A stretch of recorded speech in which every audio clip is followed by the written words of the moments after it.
ദൈവനാമം പരിശുദ്ധപ്പെടുമാറാകട്ടെ. എസ്തേറിൻ്റെ പുസ്തകം 1-ാം അധ്യായം.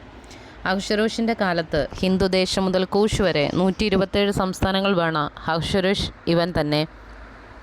ആ കാലത്ത് അഹശ്വേരോഷ് രാജാവ് ശൂഷൻ രാജധാനിയിൽ തൻ്റെ രാജാസനത്തിന്മേലിരിക്കുമ്പോൾ തൻ്റെ വാഴ്ചയുടെ 3-ാം ആണ്ടിൽ തൻ്റെ സകല പ്രഭുക്കന്മാർക്കും ഭൃത്യന്മാർക്കും ഒരു വിരുന്ന് കഴിച്ചു. പാർസിയിലെയും മേത്യയിലെയും സേനാധിപതിമാരും പ്രഭുക്കന്മാരും സംസ്ഥാനപതികളും അവൻ്റെ സന്നിധിയിൽ ഉണ്ടായിരുന്നു. അന്ന് അവൻ തൻ്റെ രാജകീയ മഹത്വത്തിൻ്റെ ഐശ്വര്യം, തൻ്റെ മഹിമാധിക്യത്തിൻ്റെ പ്രതാപവും ഏറിയ നാൾ 180 ദിവസത്തോളം തന്നെ കാണിച്ചു. ആ നാളുകൾ കഴിഞ്ഞ ശേഷം രാജാവ് ശൂഷൻ രാജധാനിയിൽ കുടിയിരുന്ന വലിയവരും ചെറിയവരുമായ സകല ജനത്തിനും രാജധാനിയുടെ ഉദ്യാന പ്രാകാരത്തിൽ വെച്ച് 7 ദിവസം വിരുന്നു കഴിച്ചു.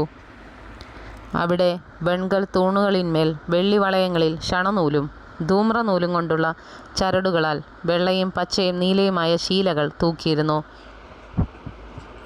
ചുവന്നതും വെളുത്തതും മഞ്ഞയും കറുത്തതുമായ മർമ്മരക്കല്ല് പടുത്തിരുന്ന തളത്തിൽ പൊൻകസവും വെള്ളിക്കസവുമുള്ള മെത്തകളുണ്ടായിരുന്നു. വിവിധ ആകൃതിയിലുള്ള പൊൻപാത്രങ്ങളിലായിരുന്നു അവർക്ക് കുടിപ്പാൻ കൊടുത്തത്. രാജവീഞ്ഞും രാജപദവിക്കൊത്തവണ്ണവും ധാരാളമുണ്ടായിരുന്നു. എന്നാൽ രാജാവ് തൻ്റെ രാജധാനി വിചാരകന്മാരോട് ആരെയും നിർബന്ധിക്കരുത്, ഓരോരുത്തൻ താൻ്റെ മനസ്സുപോലെ ചെയ്തുകൊള്ളട്ടെ എന്ന് കൽപ്പിച്ചിരുന്നതിനാൽ പാനം ചട്ടം പോലെയായിരുന്നു. രാജ്ഞിയായ വസ്തിയും അഹശ്വേരോഷ് രാജാവിൻ്റെ രാജധാനിയിൽ വെച്ച് സ്ത്രീകൾക്കൊരു വിരുന്ന് കഴിച്ചു.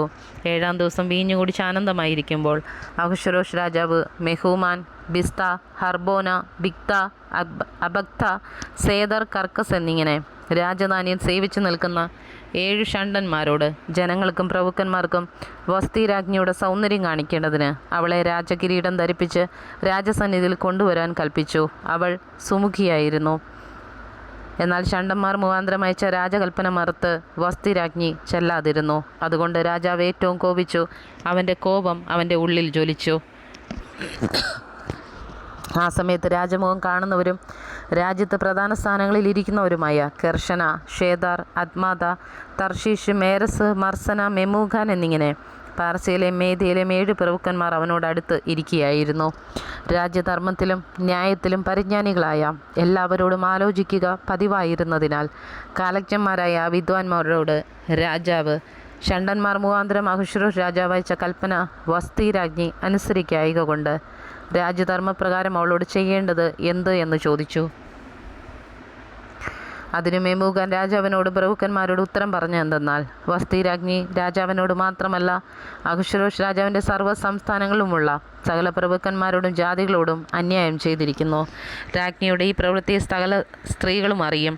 അഹശ്വേരോഷ് രാജാവ് വസ്തി രാജ്ഞിയെ തൻ്റെ മുമ്പാകെ കൊണ്ടുവരുവാൻ കൽപ്പിച്ചയച്ചാറേ അവൾ ചെന്നില്ലല്ലോ എന്ന് പറഞ്ഞ് അവർ തങ്ങളുടെ ഭർത്താക്കന്മാരെ നിന്ദിക്കും. ഇന്നു തന്നെ രാജ്ഞിയുടെ പ്രവൃത്തി കേട്ട പാർസിയിലെയും മേദ്യയിലെയും പ്രഭുഭഗ്നിമാർ രാജാവിൻ്റെ സകല പ്രഭുക്കന്മാരോട് അങ്ങനെ തന്നെ പറയും. ഇങ്ങനെ നിന്നയും നീരസവും അധികരിക്കും.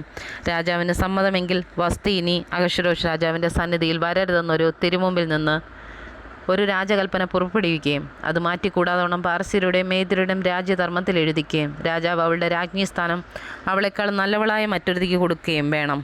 രാജാവ് കൽപ്പിക്കുന്ന വിധി രാജ്യത്തെല്ലായിടവും അത് മഹാരാജ്യമല്ലോ. പരസ്യമാകുമ്പോൾ സകല ഭാര്യമാരും വലിയവരോ ചെറിയവരോ ആയ തങ്ങളുടെ ഭർത്താക്കന്മാരെ ബഹുമാനിക്കും.